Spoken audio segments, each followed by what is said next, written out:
Chapter 22, Simon helps with fire at someone's home and Jesus' view on being a teenager. Jesus was 15 years old now and was a blessing to all who knew him or even met him. He had friends around his age and he would go walking with them occasionally. One evening they met some girls in the town courtyard. Sitting by the well in the center of town, the boys and girls laughed and giggled. One girl seemed to always talk to Jesus and ask him questions. He answered all her questions politely, but he didn't seem to be interested in dating her. In fact, I never saw him with a girl alone, like I saw the other boys. Once I asked Jesus about the young lady, and he said simply he didn't have time for a girlfriend because he had work for his heavenly Father that kept his mind busy, very busy. He said having a girlfriend looked like a lot of work, and that his friends and girlfriends, and that they were constantly keeping busy with them and not devoting time to their prayers. Jesus said he reminded them not to let anything or anybody get in the way of their time with God. Jesus joined us on the boat for a day of fishing. Walking back to the house, we started to smell smoke. Something was burning. We hurried to where the bunch of people were scurrying around fetching water in pails and buckets. Someone's house was on fire. Jesus, Andrew, and I ran ahead and joined in to help. Finally, the fire was put out. The woman who owned the house said the fire started when she accidentally knocked over her lantern, which then spilled its oil onto the cooking stove. From there, the oil caught fire and just got out of control. There wasn't a lot of damage to the house.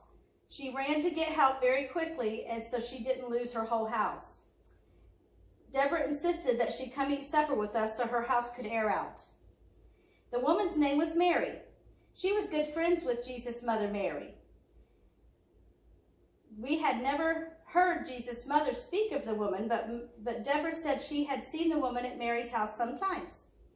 While sitting down to supper, the woman seemed to have to turn from friendly to pleasant to irritated.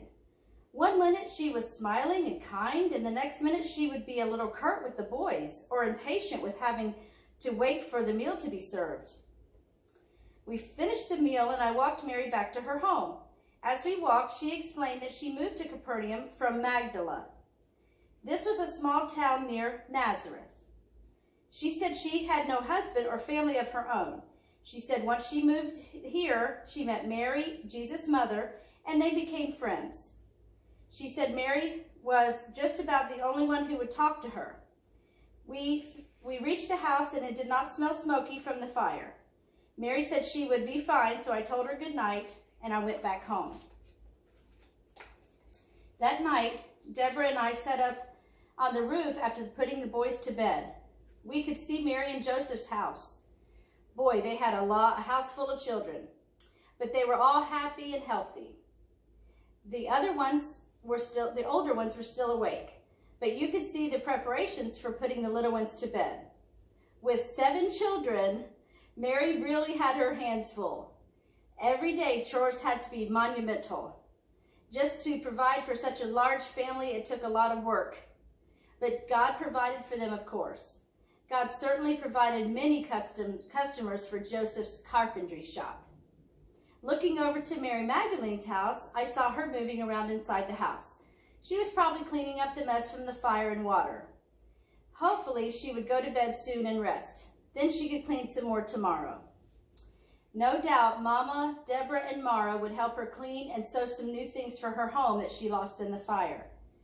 Neighbors would always help each other when there's a tragedy in someone's home. It is just the right thing to do.